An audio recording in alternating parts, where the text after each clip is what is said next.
Hello all, நமஸ்காரம். Communication நேற்றுக்கு பார்த்தோம். சில பேருக்கு இப்படி கூட தோன்றுறது, நான் கரெக்டாக தான் கம்யூனிகேட் பண்ணுறேன், தெளிவாக தீர்க்கமாக தான் சொல்கிறேன் சில விஷயங்களை, ஆனால் கேட்குறவாளுக்கு பிடிக்க மாட்டேங்கிறதே, நான் என்ன பண்ணுறது? அப்போ ஆமாம், அப்படியும் தான் இருக்கும். நம்ம எல்லாருக்கும் சொல்கிறது எல்லாமே பிடிச்சி போயிடுமா என்ன? ஆனானப்பட்ட கிருஷ்ணர் சொன்னது சிசுபாலனுக்கு பிடிச்சதா என்ன? எல்லாருக்கெல்லாம் நம்மளை பிடிச்சிடாது, எல்லாருக்கும் பிடிக்கணுங்கிற அவசியமும் இல்லை. அதில் நம்ம மனுஷாலும் அடக்கம். நான் சொல்கிற பேச்சு நல்லதுதான்னு தெரிஞ்சுமே என் குழந்தையே கேட்க மாட்டேங்கிறது, என் ஹஸ்பண்டோ என் ஒய்ஃபோ என் ஸ்பவுஸ் கேட்க மாட்டேங்கிறா. அப்போ நான் என்ன பண்ணுறது? அப்போ என் கம்யூனிகேஷன் மேலே ப்ராப்ளமா? இல்லை, ப்ராப்ளம் உங்கள் கம்யூனிகேஷன் மேலே இல்லை, அவளுக்கு உங்கள் மேலே ப்ராப்ளம். எனக்கும் நடந்திருக்கு. நான் ஃபோன் பண்ணால் எடுக்க மாட்டா, நான் ஒரு விஷயம் சொன்னால் எக்ஸாக்ட்லி ஆப்போசிட் பண்ணுவா, இல்லை நான் ஒரு விஷயம் சொல்லிட்டேங்கிறதுனாலயே வேற யாராவது அந்த விஷயத்த பண்ணுன்னு சொல்கிற வரைக்கும் வெயிட் பண்ணி அவள் சொன்னதுக்கு அப்புறம் பண்ணுவா. இதெல்லாம் எல்லார் வாழ்க்கையிலும் சகஜமாக நடக்கிறது தான். உடனே நம்மளோட கேப்பபிலிட்டிஸ், நம்மளோட எபிலிட்டிஸ் மேலே நம்மளுக்கெல்லாம் சந்தேகம் வந்துடக்கூடாது.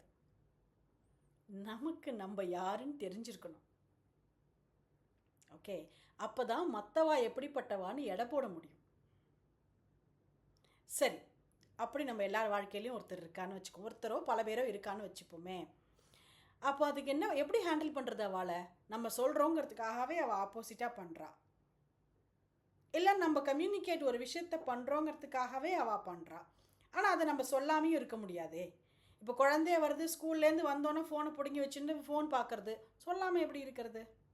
ஹஸ்பண்டே வரார், ஏதோ ஒரு விஷயம் அவர் பண்ணக்கூடாது, அவர் பண்ணுறார், சொல்லாமல் எப்படி இருக்கிறது? ஒய்ஃபே இருக்கா, எத்தனை தடவை சொன்னாலும் ஹஸ்பண்ட் கிரெடிட் கார்டை எடுத்து ஆன்லைனில் ஷாப்பிங் பண்ணிகிட்டே இருக்கா, எத்தையும் வாங்கிகிட்டே இருக்கா. அப்போ அவளுக்கு சொல்லாமல் என்ன பண்ணுறது?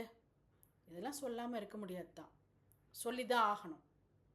சொன்னால் அவளுக்கு எப்படி பிடிக்கும்? ஓ ஸோ ஸ்வீட் ஆஃப் யூ, நீ சொல்லணும்னா நான் திருந்திருக்கவே மாட்டேன், நான் சொல்ல போகிறேன் அவள்லாம். எனக்கு இது கூட தகுதி இல்லையா, இது கூட பண்ணக்கூடாதா, நீ இதுக்கு சின்ன சின்ன விஷயத்துக்கெலாம் சொல்கிறியே, அன்னைக்கு நீ அதை பண்ணியே, இன்னைக்கு நீ அதை பண்ணியே, இப்படி தான் இருக்கும்.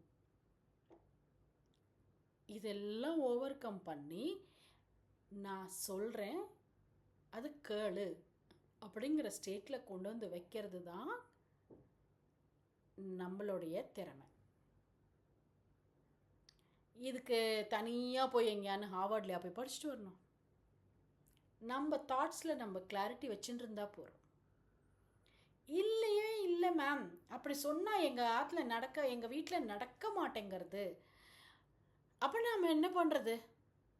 நடக்க மாட்டேங்கிறது நம்ம சொல்லி என்ன பண்ணுறது? இக்னோர் இட், கம்ப்ளீட்டாக இக்னோர் பண்ணுங்க. நான் கொடுக்குற அட்வைஸை நீ எடுத்துக்கல அப்படின்னா ஏன் அட்வைஸில் ப்ராப்ளம் இல்லை, உன் சக்திக்கு தகுந்த மாதிரி தானே நீ எடுத்துப்ப, உன்கிட்ட ப்ராப்ளம். எண்ட் ஆஃப் த டே அவ கர்மாவுக்கு தகுந்த மாதிரி தான் அவளோட தாட்ஸை அமைச்சிக்கிறா, அதுக்கு தகுந்த மாதிரி தான் தன்னுடைய வாழ்க்கையை எடுத்துட்டு போகிறா. அப்போது திடீர்னு நீங்கள் குறுக்க புகுந்து ஒரு விஷயத்த சொல்லும் பொழுது அந்த விஷயத்தை அவளுக்கு எடுத்துக்கிற கர்ம பலன் இருந்தால் எடுத்துட்டு முன்னாடி போகிறான். இல்லையா, அவள் என்ன பண்ண முடியும்? உங்களை இக்னோர் பண்ண முடியும், உங்களை இன்சல்ட் பண்ண முடியும், இல்லை உங்களோட ஆர்கியூ பண்ண முடியும், வேற என்ன பண்ண முடியும்? இதெல்லாம் தான் பண்ண முடியும். இதுதானே நேச்சுரலாக நடக்கிறது. நடந்துட்டு போட்டுமே, யூ இக்னோர் தெம், அவ்வளோதான். இல்லை ரொம்ப கஷ்டம் இக்னோர் பண்ணுறது, கஷ்டமான விஷயத்தை தான் அவளை பண்ண சொல்கிறீங்க நீங்கள். அவளுக்கு அதை பண்ண கஷ்டமாக இருக்குது, உங்களை இக்னோர் பண்ணுறா, இல்லை உங்களோட ஆர்கியூ பண்ணுறா. அதே மாதிரி ஒரு கஷ்டமான விஷயத்தை நீங்கள் பண்ணுங்க, இக்னோர். நீங்கள் ப்ராக்டிஸ் பண்ணுங்க அந்த கஷ்டமான விஷயத்த, முயற்சி பண்ணி பாருங்க. மனுஷாலேயே இக்னோர் பண்ணுங்கன்னு நான் சொல்லலை, அவள் மூஞ்சிலேயே முழிக்காதீங்கோ, தூரம் வைங்கோ, நான் அப்படி சொல்லலை. அந்த விஷயத்தில் அவளுக்கும் உங்களுக்கும் ஒரு ஸ்பேஸ் வச்சுக்கோங்க. இப்போ ஒரு விஷயம் இருக்குது, என்னுடைய கருத்து கம்ப்ளீட்லி டிஃப்ரெண்ட், ரசிகாவோட கருத்து கம்ப்ளீட்லி டிஃப்ரெண்ட்னு வச்சுக்கோங்களேன். ரெண்டு பேரும் மோதிப்போம். ஃபார் எக்ஸாம்பிள், இப்போ ரீசெண்டாக அமெரிக்கா பாலிடிக்ஸ் பற்றி நாங்கள் பேசிட்டோம்னாலே கருத்து மோதல் பயங்கரமாக இருக்கும். ஓகே, இருக்கு.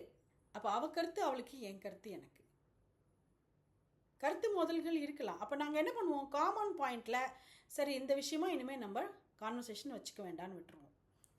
சரி மேம், இது ஏதோ அமெரிக்கா பற்றி பேசுகிறேன், அதனால் நீங்கள் விட்டுடலாம். ஆற்று விஷயம்னா நீங்கள் எப்படி விட முடியும்? விட முடியாது தான். அப்போ என்ன பண்ணுறது? ஹெட் ஆஃப் த ஃபேமிலி யார்? நான் தானே. நீ எங்கேயோ இருக்கலாம், நீ சம்பாதிக்கலாம், நீ நன்னா எல்லாம் நல்ல பதவியில் இருக்கலாம், எல்லாம் இருக்கலாம். ஆனால் ஹெட் ஆஃப் த ஃபேமிலி யார்? நான் தானே. அப்போ நான் சொல்கிறத பண்ணிடணும்.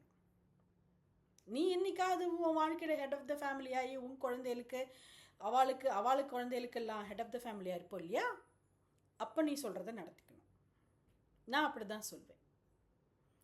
பர்சனல் விருப்பு வெறுப்புகள் அப்படிங்கிறது என்னதான் முக்கியத்துவம் இருந்தாலுமே, ஒரு குடும்பம் அப்படிங்கிறத வண்டி சீராக ஓடணும்னா, அந்த குடும்பம்ங்கிறத நான் என்ன சொல்கிறேன்னா, ஒரே வீட்டுக்குள்ளே இருந்தால் தான் குடும்பம்னு இல்லை, எங்கே இருந்தாலுமே. அப்போது கருத்து மோதல்கள் இருக்கலாம், கருத்தை இக்னோர் பண்ணலாம், எடுத்துக்கலாம். அது காமன் டாபிக்ஸில். குடும்ப விஷயம்னு வருது, இப்போ ஒரு வீடு கட்டணும், ஒரு கல்யாணம் பண்ணணும், இல்லை ஒரு வஸ்து வாங்கி வைக்கணும் வீட்டுக்கு அப்படிங்கும்பொழுது கருத்து முரண்படலாம், மாறுபடலாம். நான் தான் நிறையா சம்பாதிக்கிறேன், நான் தான் கம்மியாக சம்பாதிக்கிறேங்கிற டாக்கெல்லாம் அங்கே கிடையாது. குடும்பத்துக்கு என்ன தேவையோ அதுக்கு தகுந்த மாதிரி அந்த குடும்பத்தை எடுத்துன்னு போகிறது தான் டிசிஷன் மேக்கிங்.